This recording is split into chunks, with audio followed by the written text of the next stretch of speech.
So here we are, we're at Dinton Pastures, White Swan Lake. This is my 4th year now, or 4th season. The complex comprises of 2 fishing lakes, Black Swan and White Swan. Black Swan's a lot bigger than what this one is. This one's 25 acres. It's a stock that appealed to me more than anything because you have to compete with very, very good anglers that are down here, the public, dogs. There's a lot to think about when you actually apply to get a ticket. But I was fortunate and I got my place 4 years ago. The stock is just incredible.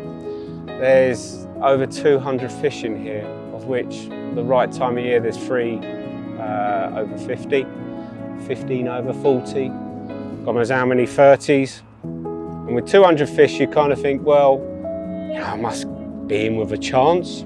But you also hear the rumours on how difficult, how spicy the lake is, and it certainly is that. It's without doubt the toughest place I've ever been to. But I think that was the important factor for me, that I made sure I stayed humble, and my first year all I wanted was a bite, not how many I'd get, just a bite. And I was fortunate to get a bite, albeit it took about 4 or 5 months to get there, but I did get that bite, and it was a little stocky, and then I had a nice linear just shy of mid-30. And then I sort of took that knowledge into the following year, did a little bit better, and learnt a bit more. But was the thing that is kind of mesmerising is the quality of the angler that you see on the banks on a daily basis. They all work so hard. You know, they're up at first light. They don't miss a bubble, and you know you've got to look at it and say, is this for me? Well, when you see the stamp of the fish that you're after, there is no better lake, in my opinion, for the stock that this has to offer. Every single fish is an absolute banger. So you when that alarm does go, so does your heart. You kind of think, what have I got on the end of here?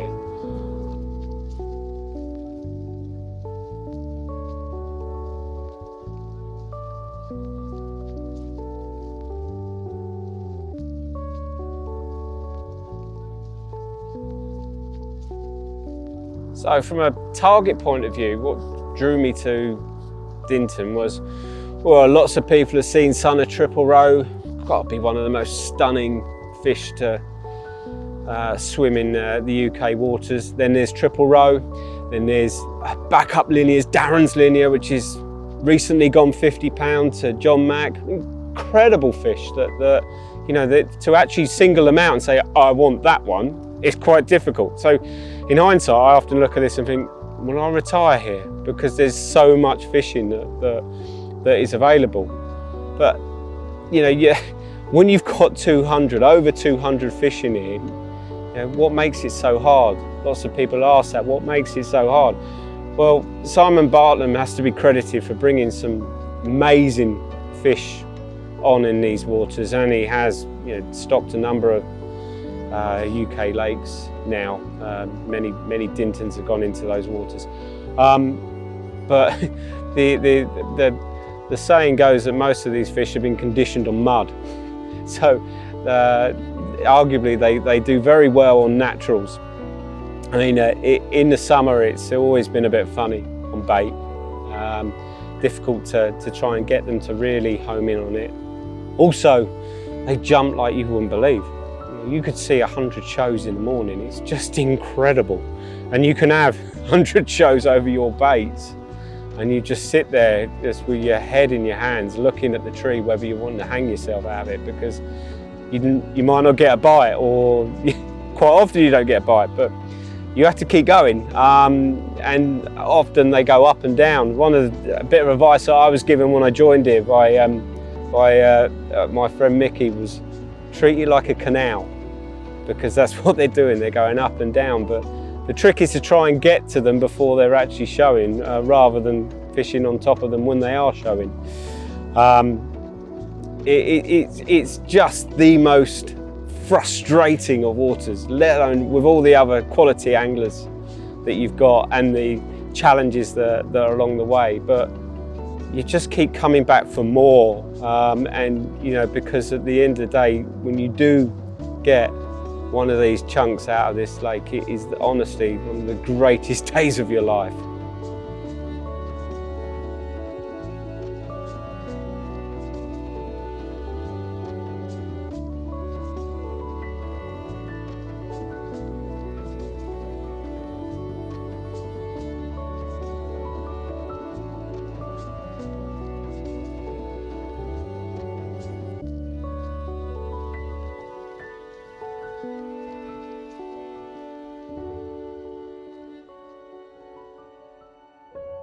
I think almost to a year to the date, Gardner were here, we were doing some filming. We were actually talking about the awesome Mirage mainline that had just come out, and how much that was helping me. I did pretty well actually this time last year. I had something going, a few swims down from where I am now. It was a nightmare to film that day though, because the public were, well, there was a lot of them because of lockdown, so it was the only way that people were able to get out of the house. But we were really fortunate to have a banging 42, which I think is known as a King Stocky now, so I hear, for the cameras. We're not quite so fortunate today, but it was an awesome time when that went in the net. But yeah, we were looking at the Mirage line and what I learned from using that and you know, observations of that period was, as I said, the fish were often showing on you, but I was convinced I was just getting done. Just knew I was getting done. I thought, you know, these fish are growing. They're packing on weight every single year, showing over you, and you see them fizzing, rolling. You just think, well, why am I not getting a bite? So I just got a bit obsessed with line lay. So I did a lot of prep. I did a lot of weed raking. The Mirage was brilliant. I got the line really down, and I had a few bites, and I had real strange bites in the beginning, which are sort of like a few bleeps, but the bobbin was at the top of the alarm, line was tight, and I'd hit into it, and you'd expect to be like solid into some weed, and no, just moving. I thought, and that really sort of freaked me out a bit. I thought, my God, are they actually sitting there spinning on the bottom, which we always worry about? And I was convinced they were. So my rigs had to be, you know, absolutely perfect, and I was happy with what I was doing, and I've taken that into this year. Summer, I did a bit of time. I normally only do a couple of nights a week at best. So, you know, I didn't have that much time in August, but I was obviously in the back of my mind looking at September and October. You know, getting the bait into the lake was really important to me, just getting them conditioned to it, so trying to find those areas. And I was up the other end of the lake in a swim called Pool Kids, and I weren't on them. You know, there was one particular night I weren't on them. There was a couple of boys on the lake, but they were showing in quite a few places. But there was a particular area where I am now that, from the distance I was at, it was probably 200 yards up the lake, but you could just make out that they were big chunks.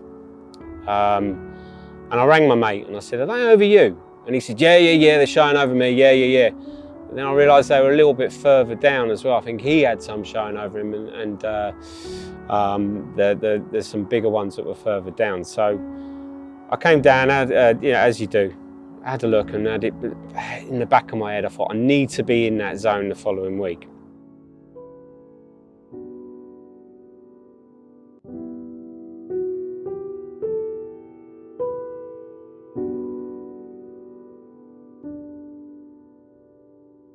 So the following week, I managed to get into the zone where I wanted to, which isn't always the case on Dinton, but you take these opportunities. And I had a play around in one of the swims, a swim called 13.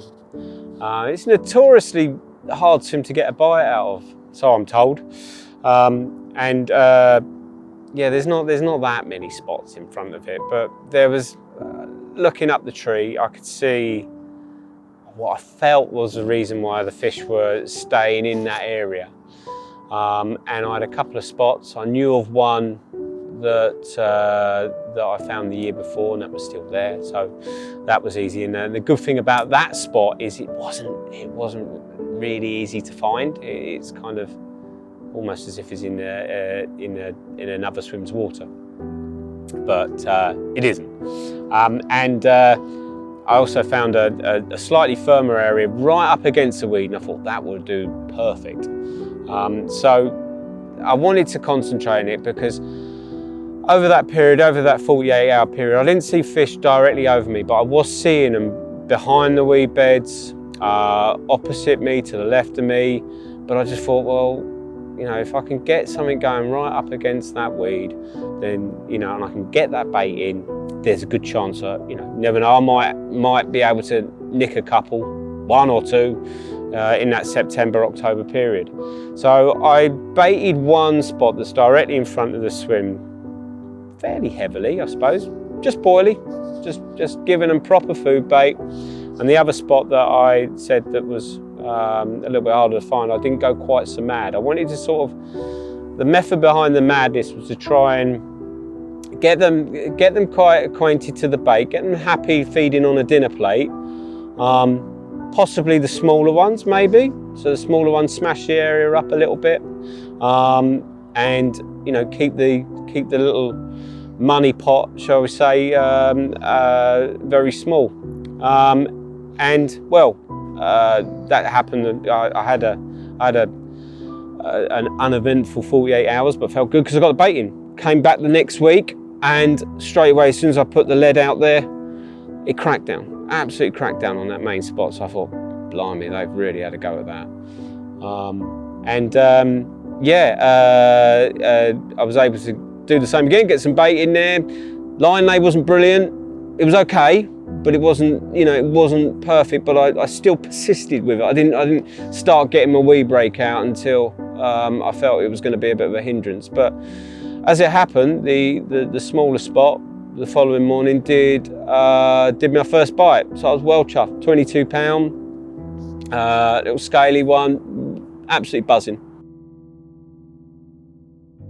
Following week, I only had a night, but felt really confident, really good. I got back down here again, lucky, you know, same swim again, got in here.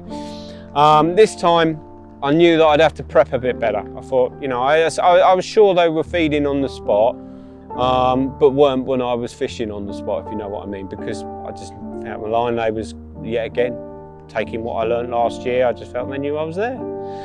But from up the tree, I could see it looked a lot better. I thought, well, that wasn't too bad. So I had a quick flick about, and I hardly had to do anything with the weed rate, which is brilliant. What a result. And my other spot was fine. I didn't even have to worry about that. Using the braid, I'm not quite so worried. You know, the braid we got is the best out there for sinking. It is absolutely brilliant. But I've observed fish that come up and see the braid. If they can see the braid, they don't spook off it like they do a mono or a fluoro.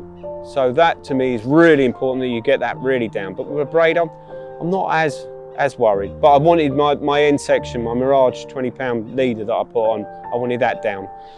So that was the important bit. The fog come down that night, and I don't know about you, but I've never done very well in the fog. So packed up in the morning, got another load of bait out there though, and just thought about the following week.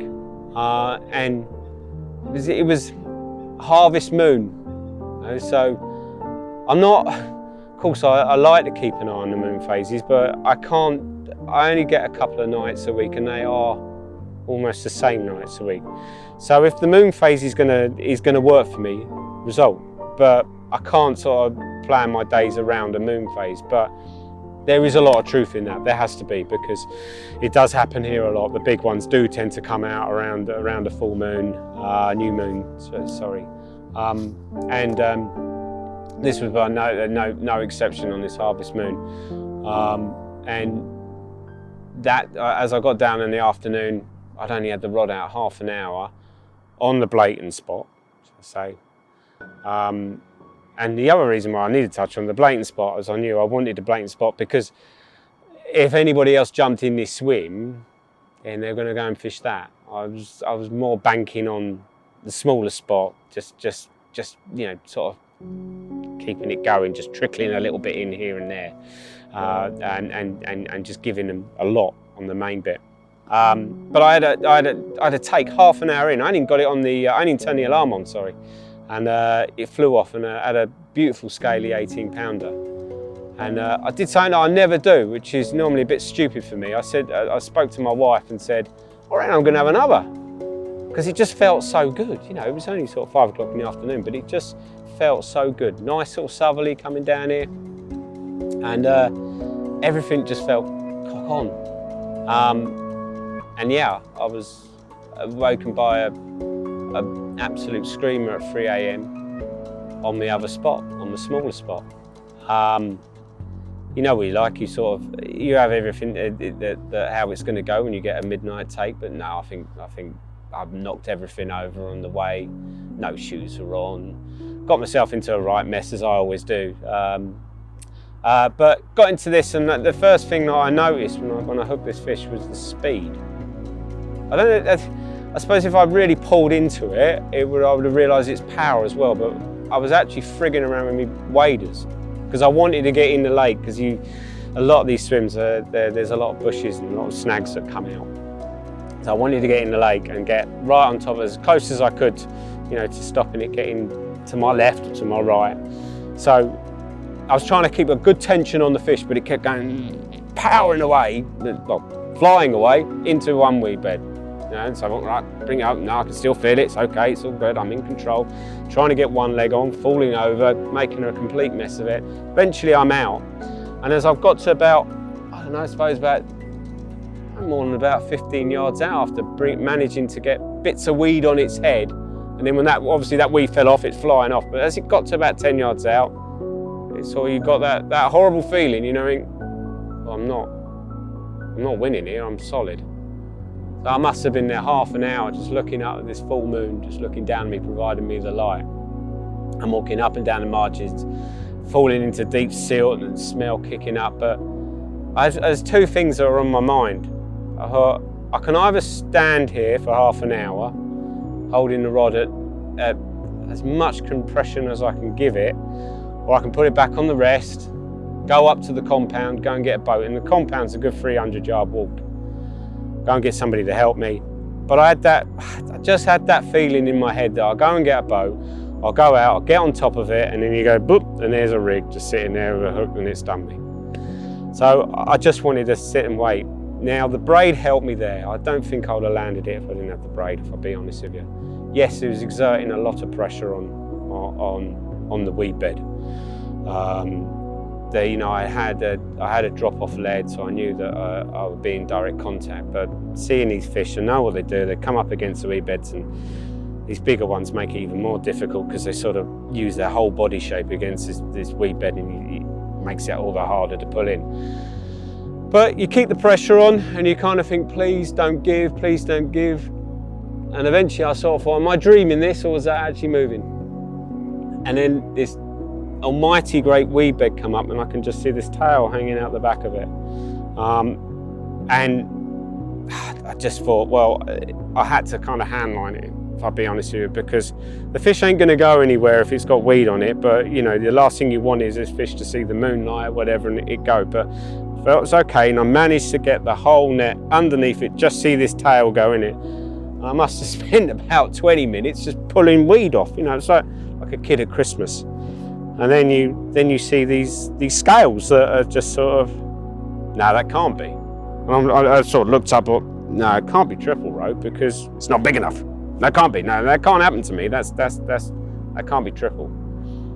But at that point, I've sort of gone a bit stupid, a bit delirious, started shouting, and mate over across me sort of can hear me and knew something was going on. You can't help that feeling, you know, it's what we do it for. It's just, you know, you dream of that moment. The best thing about it is, you know, of course they're my targets, but in the back of my head I always thought, no, I won't get that. But I did. And thankfully my good pal Ian next door came along, told me to calm down, as you do, and the rest is history. Triple rope was on the mat. I couldn't sleep, I was waiting for the first light to, you know, to do the pictures and had my good friends around me, and it was just an absolute magical moment. It was fantastic. And will I ever better that? Probably not. Do I care? No. I had it, you know, it went 48.6. The colours were just unbelievable. You know, that is, to me, is what it's about. Is it's not the weight, it's the fish itself, and to have something of that calibre, I was just completely and utterly blown away.